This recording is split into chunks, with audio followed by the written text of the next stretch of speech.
Assalamualaikum warahmatullahi wabarakatuh. Perkenalkan, nama saya Muhammad Adib Karomi, kelas 12 Putra. Jadi saya di sini akan menceritakan tentang sejarah Nabi Musa berguru kepada Nabi Khidir.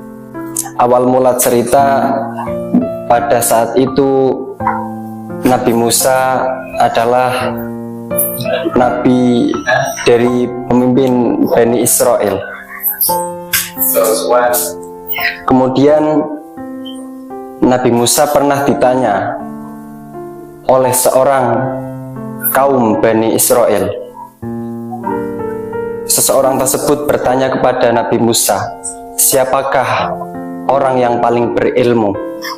Lalu kemudian Nabi Musa pun menjawab bahwasanya orang yang paling berilmu adalah saya. Kemudian mendengar perkataan tersebut, Allah Subhanahu wa Ta'ala menegurnya bahwasanya jika Nabi Musa terus melanjutkan syiarnya dengan begitu, maka akan timbullah sifat sombong dalam diri Nabi Musa. Maka Allah memerintahkan kepada Nabi Musa bahwasanya ada seorang yang lebih alim darimu, yaitu dia utusan yang aku utus menjadi nabi namun tidak menjadi rasul. Dari situlah Nabi Musa akhirnya ingin memperdalam ilmunya. Lalu beliau menginginkan untuk bertemu kepada seseorang tersebut. Setelah berkomunikasi dengan Allah Subhanahu wa Ta'ala, akhirnya Nabi Musa mendapatkan cara untuk bertemu dengan orang tersebut, yaitu kamu berjalanlah ke tepi sungai terus menerus atau ke arah daratan, maka di situ kamu akan menemukan orang tersebut. Setelah itu Nabi Musa pun menjalankan apa yang diperintahkan oleh Allah Subhanahu wa Ta'ala. Beliau menyusuri jalan setapak, yaitu yang ada di sebelah sungai, terus menerus sampai menemukan beliau.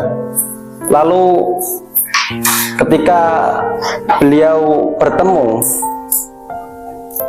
beliau mengatakan, kamu tidak akan kuat mengikutiku karena ini sangat tidak biasa untukmu. Kemudian Nabi Musa tetap mengekang karena dia ingin menambah ilmunya. Ya sudah, karena Nabi Khidir pun dikekang terus menerus, akhirnya Nabi Khidir pun menyetujuinya dengan syarat, apapun yang dilakukan olehku, janganlah kau kritik atau kau bertanya kepadaku. Lalu kemudian akhirnya mereka berdua berjalan. Di tengah jalan ada sebuah perahu. Tanpa diduga Nabi Khidir pun melubangi perahu tersebut. Sontak Nabi Musa pun langsung bertanya kepada Nabi Khidir, wahai guru, kenapa engkau melubanginya? Lalu Nabi Khidir pun menjawab, kan aku sudah menjelaskan tadi, kamu tidak boleh bertanya tentang apapun yang aku lakukan. Maaf guru, karena menurut syariat itu tidak baik.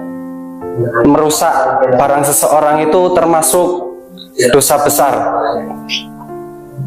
Kemudian Nabi Musa pun meminta maaf, dan akhirnya mereka melanjutkan perjalanannya tersebut.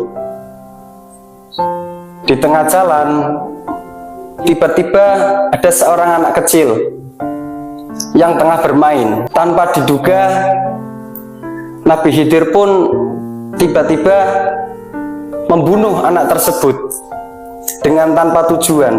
Sontak, lagi-lagi Nabi Musa pun bertanya, "Wahai guru, kenapa kau membunuhnya?" Nabi Khidir pun menjawab lagi, "Apa yang saya bilang, kamu tidak akan kuat mengikutiku karena ilmumu belum seberapa." Sontak Nabi Musa pun akhirnya meminta maaf lagi dan beliau melanjutkan perjalanannya. Setelah berjalan lebih lama dari yang sebelumnya, Nabi Musa dan Nabi Khidir pun berhenti di sebuah pedesaan yang dimana desa tersebut orangnya terlalu fanatik atau dingin-dingin. Beliau beristirahat di desa itu, namun tidak ada satupun orang yang mau menerima Nabi Khidir dan Nabi Musa. Kemudian daripada itu, Nabi Khidir pun melihat ada sebuah rumah yang mau roboh. Tanpa diduga, Nabi Khidir pun memperbaiki rumah tersebut. Dengan rasa ingin tahunya, Nabi Musa pun akhirnya bertanya lagi kepada Nabi Khidir, "Wahai guru, apa tujuanmu memperbaiki rumah ini? Apakah kita akan mendapatkan sebuah hidangan atau apa?" Sontak Nabi Khidir pun akhirnya mengundurkan diri sebagai gurunya Nabi Musa. Beliau berkata, "Jangan kau ikuti aku lagi, karena kamu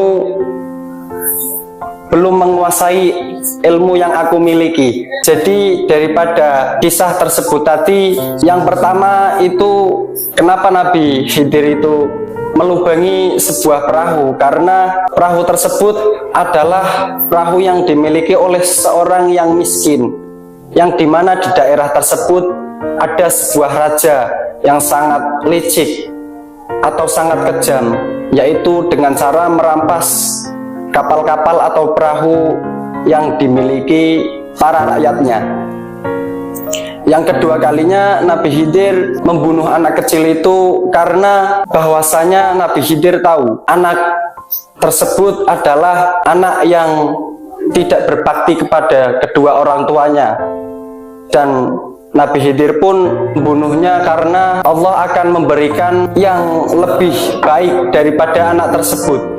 Kemudian yang ketiga kalinya, kenapa Nabi Khidir memperbaiki rumah yang mau roboh? Karena di dalam rumah tersebut terdapat anak kecil yang yatim piatu. Jadi di dalam rumah tersebut di bawah tanah terdapat harta warisan yang dimiliki oleh orang tua anak tersebut.